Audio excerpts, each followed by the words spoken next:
Intermediate విద్యారంగంలో అగ్రగామి మన NSR impulse education institution. IIT JEE అయినా నీట్ అయినా తిరుగులేని విద్యా సంస్థ NSR impulse.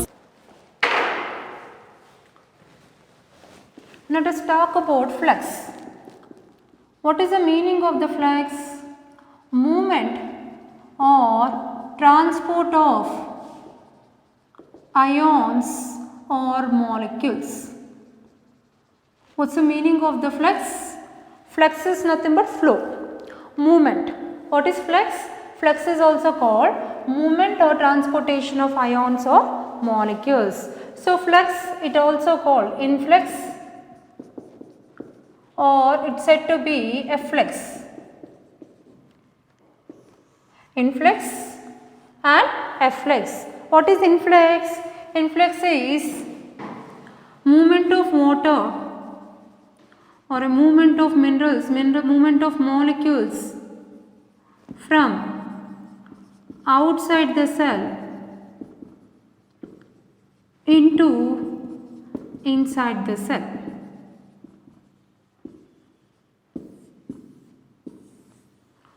Movement of molecules from where to where? Movement of molecules from outside the cell into inside the cell. From outside the molecules are moving towards inner part of the cell. The cell here, if it is a living cell, the same process we also call this as endocytosis. Endocytosis. Why we call this as endocytosis? For example, I take plant cell. For example, I take plant cell. This is called cell wall. This is called cell membrane. Inside what is present? Cytoplasm is present. So where to where the movement of molecules is taking place? Outside the cell to inside the cell. The molecules are moving from outside the cell to inside the cell. Endo means towards, inner side. Cytosis means into the cytoplasm. So what is influx? This is called influx. This is called influx. What is influx? Movement of molecules from outside the cell into inside the cell. So this is also called as endocytosis. That means movement of molecules from outside the cell into the cytoplasm, moving inner side endo and into the cytoplasm. It's called endocytosis. Right. Coming to efflux. So quite opposite we will write. What is efflux here? We say movement of molecules from inside the cell to outside the cell. Inside the cell to outside the cell. So here where the movement of molecules are happening? From inside the cell to outside the cell. So this is also called as exocytosis. This is also called as what? Exocytosis. So what happens here? This is the cell. Again I am writing cell wall, cell membrane. Who is there inside? Cytoplasm. Movement is happening from where to where? From cytoplasm to outside. All molecules are moving from inside the cytoplasm to outside the cytoplasm. So when molecules are moving from inside the cell to outside the cell, it's called efflux. Okay, from inside the cell to outside the cell. That means from where to where?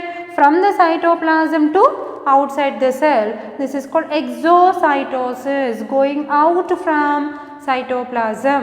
What is this? Exocytosis, meaning going out from the cytoplasm. This is called exocytosis, moving out of cytoplasm from the inner side of the cell towards outer side of the cell. It's called exocytosis. So that is called efflux. So flux means movement, transport. Transport may happen from outer to inner or from inner to outer. If it is happening from outside to inside, it's called influx, also called endocytosis. If the movement of molecules are happening from cytoplasm to outside the cell, then what do you call this? It is called efflux are also called as exocytosis. So why do we call as cytosis? Because everything we are talking in terms of the cell. Structurally you know very well, cell contains the cell wall. Then below the cell wall, cell membrane is there, and the movement may happen from cytoplasm to, from outside to cytoplasm, and from cytoplasm to outside. So this is what is called flux. Flux means we have two types, influx or efflux. Okay, so I hope you got the clear differences between passive transport and active transport. It is the same thing we discussed in terms of influx or efflux.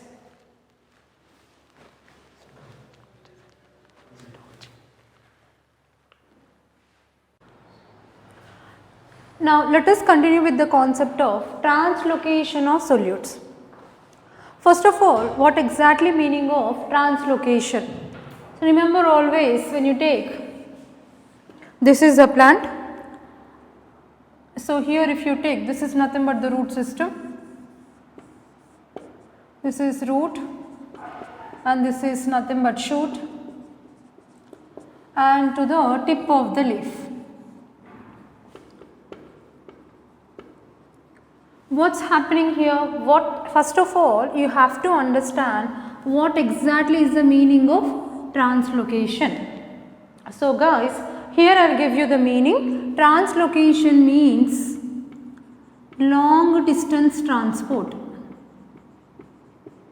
Long distance transport. What is translocation? Long distance transport.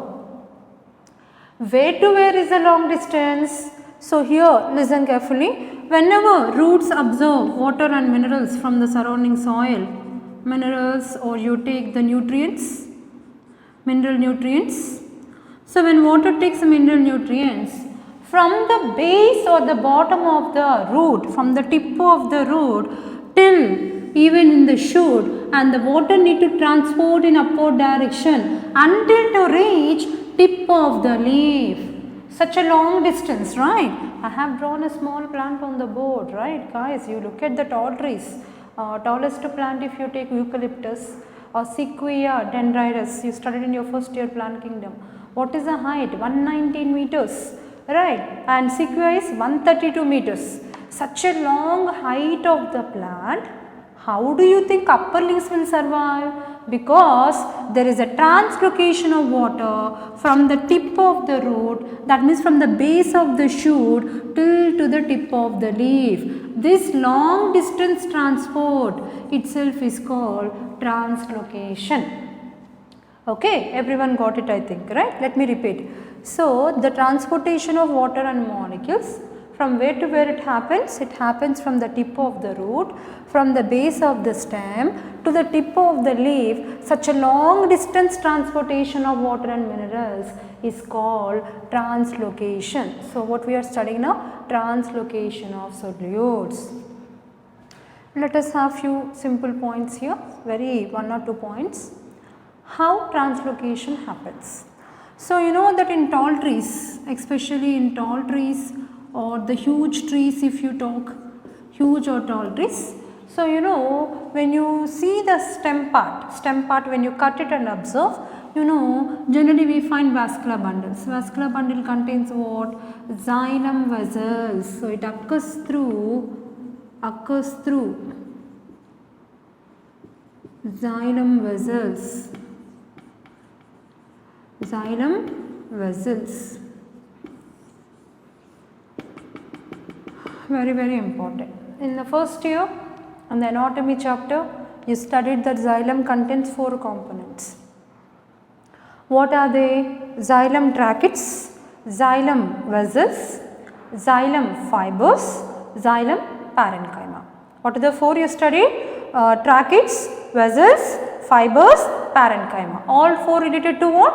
Xylem. So, here especially translocation of solutes occurs by xylem vessels.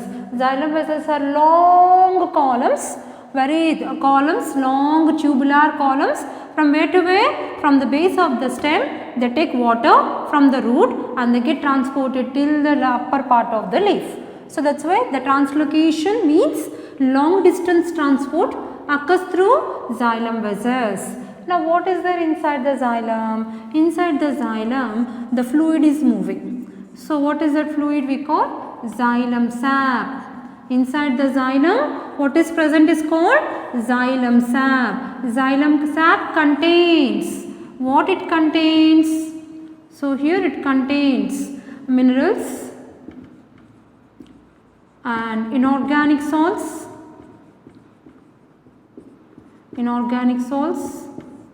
vitamins, hormones, of course first main thing is water, hormones and all components.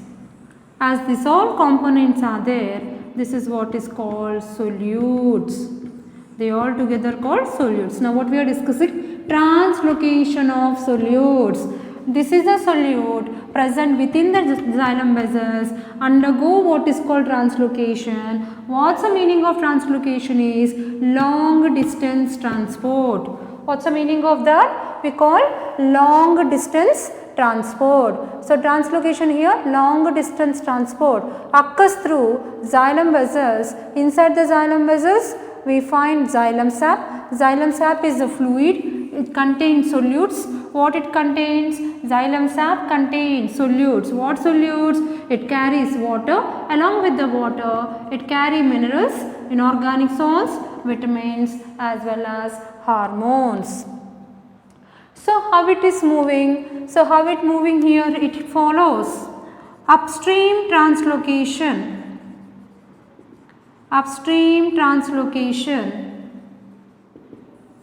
By transpiration fuel. Upstream translocation occurs by transpiration pull. Okay, upstream translocation occurs by transpiration pull. Okay, so what is this upstream translocation? Upstream translocation means occurring in upward direction. How the movement is happening? It's happening upward direction. It's happening in upward direction like this. So it's happening in upward direction like this. So it's going up, that's why it's called upstream translocation. By how? Transpiration pull. Someone is pulling the water upward direction. Who is that? Transpiration. What is transpiration? You know that if you observe on the surface of the leaf, we find what is called stomata. What is present here? The stomata. So here the loss of water from the stomata. Yes or no? The loss of water in the form of droplet from where to where? From the leaf surface into atmosphere. What's happening here? Loss of water is occurring. The loss of water is called transpiration.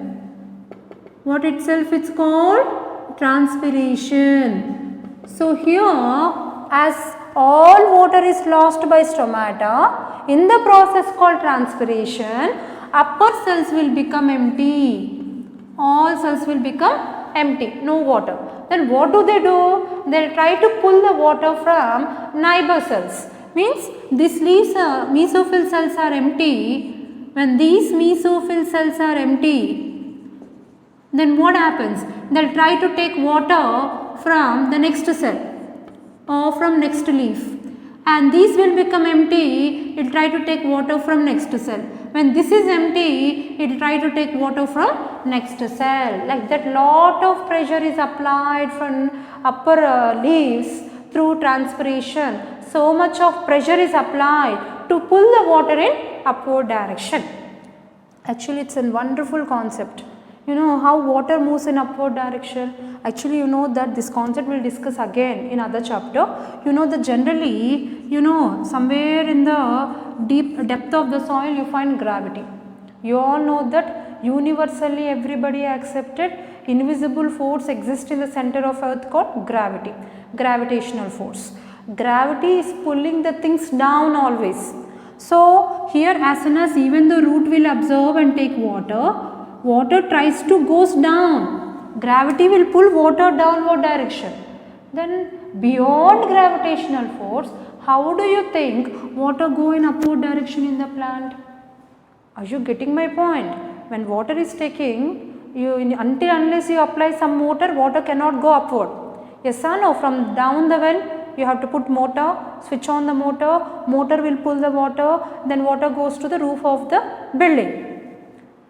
Here, if you take the same scenario in the plant, no motor, no nothing, then how water is going beyond against gravitational force? Gravity is trying to pull the water downward direction. Beyond gravitational force, someone is pulling the water in upward direction. That's why in tall plants, water is growing in upward direction. How? That is what we study by translocation. In detail, we will study in another concept in other chapter. But presently what you have to understand here, that upstream translocation is by transpiration pull. What is transpiration pull? Transpiration is a mechanism, it pulls the water from lowermost base of the root or base of the stem to upward direction until to reach the tip of the leaf. Okay, who is pulling? Some pressure is applied by the process called transpiration. Simple concept. Okay, again I repeat, very simple. What is translocation? It's called long distance transport. Long distance means from where to where? From the base tip of the root, from the base of the stem till upper leaf should get sufficient water. Okay, if it don't get water, then leaves will dry. So, water should go to the tip of the leaf, that is called long distance transport, itself is called translocation. So, that occurs through xylem vessels. If you take the transverse section of the stem, inside you find xylem and phloem, inside you find xylem as well as phloem. So, this part you take phloem, this part you take phloem, this part you take xylem. So, it contains vascular bundles. So, mainly here translocation occurs through xylem vessels. Inside the xylem vessels, xylem sap is there. Xylem sap contains solutes. What solutes? Water, minerals, inorganic salts, vitamins and hormones, all will get exported out from base of the stem to tip of the leaf. That is called upstream translocation. It is going upward direction. It is called upstream translocation. It occurs by transpiration pull. Transpiration is loss of water from leaf to atmosphere by stomata, and the process is called transpiration, and transpiration creates empty cells here. Empty cells will apply pressure to take water. That is what it is called, transpiration pull. Right. Now, soil acts as reservoir of minerals. Another small concept, we are almost to the end of the concept, little more concept is pending, that mineral nutrients, we know that what are called essential elements, macro elements, micro elements, and we will continue with them deficient symptoms and toxic symptoms, that is the last part. So, here let us see the tail part, and after this we have continuation of deficiency symptoms and toxicity symptoms. We will continue after this. Okay. Right. Now, soil acts as a reservoir of minerals. That means here if you take huge rocks, they undergo the process called as withering. What is withering? It is nothing but breakdown. Huge rocks are broken down into small particles. So, what are the small particles which are formed here? Now, we call this soil particles as what? We call this as soil. Yes or no? Maybe a huge ancient period of time, if you look at, there may be huge rocks or the little mountains, huge mountains. They may take decades of years, 1 decade means 10 years, or may centuries together, some 100 years or 1000 years. Slowly the huge rocks get broken down into smaller particles. It may take centuries together. That process is called weathering. Maybe in lower classes you studied, it may be by physical weathering, chemical weathering, or maybe by biological weathering. What is physical weathering? Breakdown of the rocks by lightning, thundering, it is called physical weathering. That is breakdown of huge rocks into smaller particles. It happens by, it may be by physical weathering, that is with the help of naturally mechanisms which happens within the environment, that's called physical weathering, maybe by lightning or by thundering. Chemical weathering. So here chemical weathering means the chemical components what are present, sometimes silicon and magnesium whatever are present, when they absorb sulfates and sulfuric acid is produced, that may cause some cracks into this. Yes or no? Some cracks, and it will make slowly into two larger fragments. For the centuries together it takes time to make into smaller particles, or it may be by biological weathering, or it may be by biological weathering. So if you take the biological weathering, it may be by, I think in first year you studied biological organisms. Who are the first colonizers of the rock? Lichens or lichens, if at all, if you remember. You remember, in between two huge rocks, maybe some small crevices are there, cracks are there. Whenever some rainfall, rainwater accumulates over there, the first colonized organizers are called lichens or lichens. You know them, we call them as primary colonizers of rock. Primary colonizers of rock. We call them as what? Primary colonizers of rock. Who are they? Lichens, a combination of both algae and fungi. Right. So if you take this combination, so it may be by physical weathering, chemical weathering or biological weathering. What is a weathering? Weathering is a phenomena where breakdown of the huge rock into small particles. As a result, there is a formation of soil. Now if you look at in the soil, whenever it whenever there is a rainfall is there, because of rainfall, there may be accumulation of some water between soil particles. Let us take here, maybe there is accumulation of some water, or maybe some what you call minerals get deposited.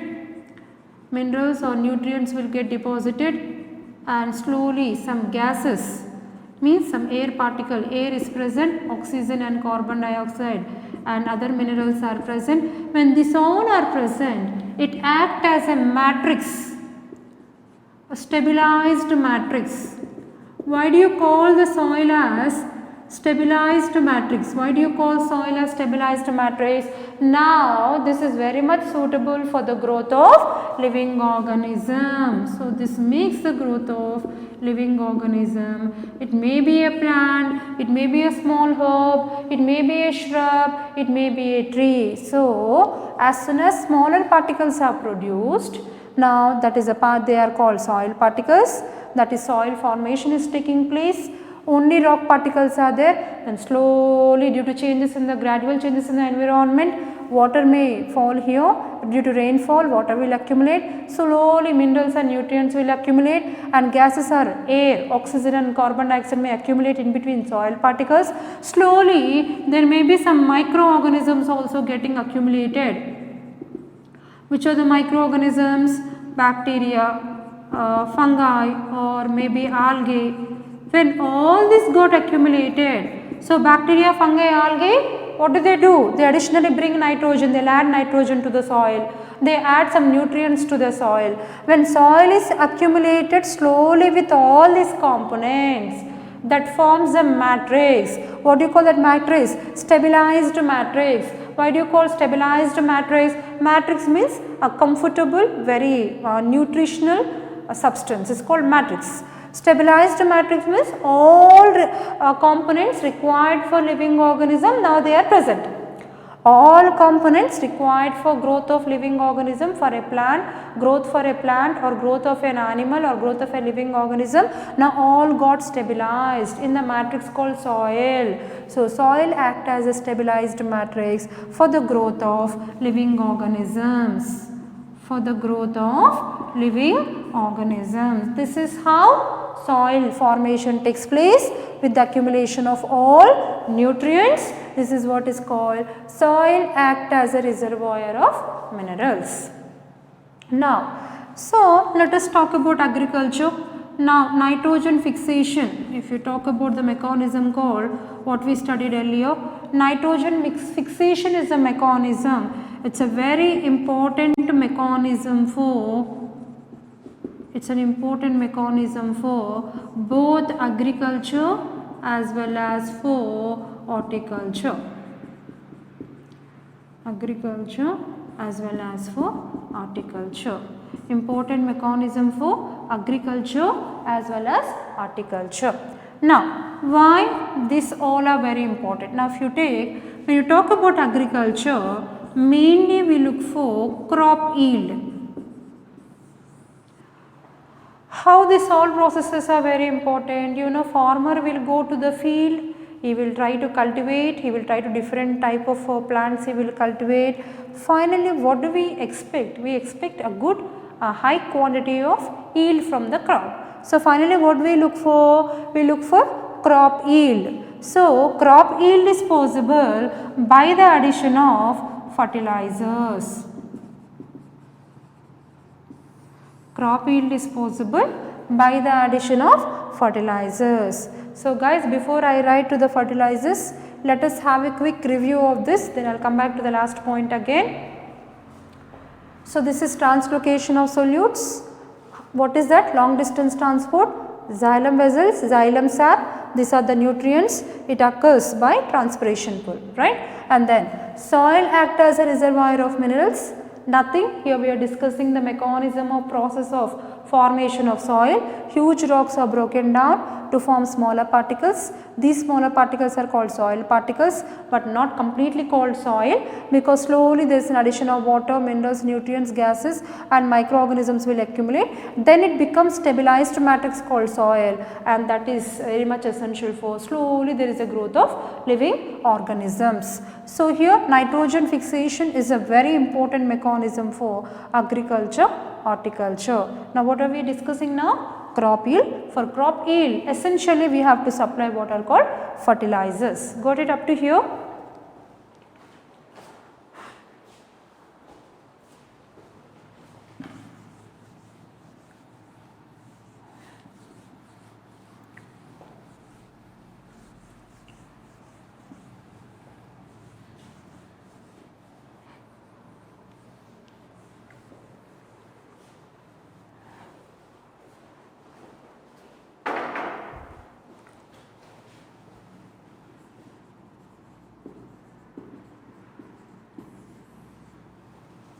So, to increase the crop yield,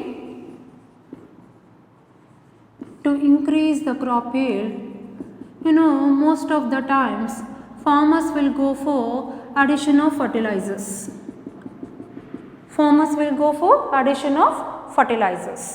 So, generally what for the fertilizers are added? Guys, I think you maybe noticed in villages, most commonly some of the farmers in some places of the fields, generally they go for what is called crop rotation, or generally they apply what is called mixed cultivation, mixed crop cultivation.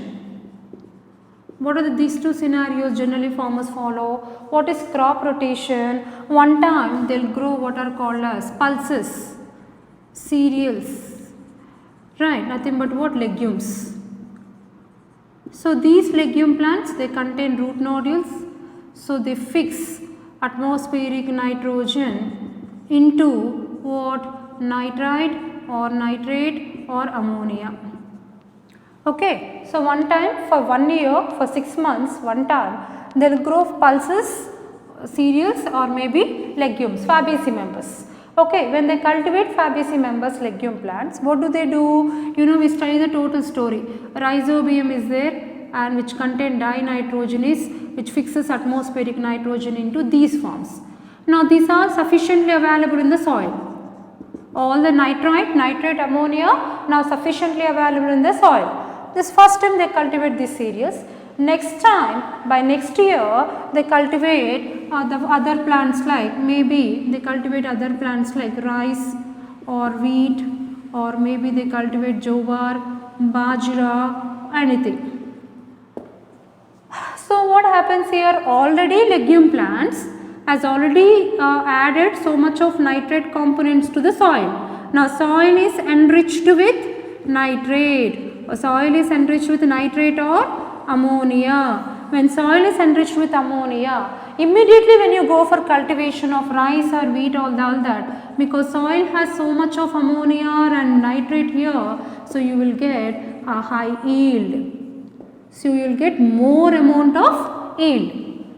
So once you cultivate rice and you will get more amount of the yield, again next year they will go for again pulses and cereals. Pulses and cereals, they will add more nitrogen to the soil, soil becomes fertilized soil, followed by again rice, wheat or jowar. So it is called crop rotation. So they will get so much of yield because the soil becomes highly fertilized due to addition of nitrate components. This is called crop rotation. Then what is mixed crop cultivation? In mixed crop cultivation, you know, one row, completely one row they will put rice plants like this, maybe or rice or wheat plants. Let us take rice plants, one complete row. In between they will keep pulse plants or cereals. They will keep what are called cereals, pulses or cereals, right. Again next row is nothing but what? Rice plants. So these are rice plants. Now these cereals, now again they put atmospheric nitrogen into nitrate or ammonia. The soil is fully filled with nitrate or ammonia, then soil becomes fertilized soil. Soil becomes fertilized soil. These plants, they convert nitrogen into ammonia. Soil has sufficient amount of ammonia and nitrate. Then from these rice plants you will get, they have a chance to get a high yield. So to get the high yield they will go for, stop no sir, God, koncham topic, right. So what are we discussing here? Most probably we go for crop rotation and mixed crop cultivation. What is crop rotation? One time nitrogen fixing plants, pulses, legumes or fabaceae members. One time high yielding plants. We want more yield from the plants like rice, wheat, jowar. Again next year what we get? Pulses and cereals, followed by again legume plants. It is called crop rotation to get more yield. Or generally farmers will go for mixed crop cultivation. So within the same field, one row they will keep rice or wheat or jowar, another row with cereals, rice or wheat or jowar, like that. So these plants will fix the atmospheric nitrogen into nitrites or ammonia, and that ammonia will be supplied to the plants, rice plants, so that we get more yield. So this generally the farmers will employ either crop rotation or what is called mixed crop cultivation. Why? To increase the crop yield. So what they add? They add what are called fertilizers. To enrich the soil with more nutrients, they add what are called fertilizers. Now what fertilizers are added? Here they add macro elements and micro elements. Macro elements and micro elements. So what macro elements are need to be added to increase the crop yield are nothing but very important: nitrogen, phosphorus, potassium and sulfur. So these are the major elements. That is why generally you know in fertilizers advertisements will come in the TV, they say NPKs, nitrogen, phosphorus, potassium and sulfur. Godavari fertilizers or some advertisements will come in the TV saying that soil should be enriched with these macro elements. These elements are required in large quantity. That is why they are called macro. Plant requires them in large quantity. That is why they are called macro elements. What are they? Nitrogen, phosphorus, potassium and sulfur. They are macro elements. Then what are micro elements? Micro elements are nothing but iron, zinc, copper, manganese. So micro means plant requires them in trace quantity, little quantity of even these elements. Even though they require in less quantity, small quantity micro elements, but they play a very important role in getting more yield. Some may require in large quantity called macro elements. What are they? Very very important: nitrogen, phosphorus, potassium and sulfur. Some elements are also essential elements, means most required but we require in small quantity. They are called micro elements. What are they? Iron, zinc, copper and manganese. Now macro elements and micro elements, when we supply as fertilizers to the soil, definitely that increases the crop yield. So here the crop yield can be increased with the addition of both macro elements and micro elements.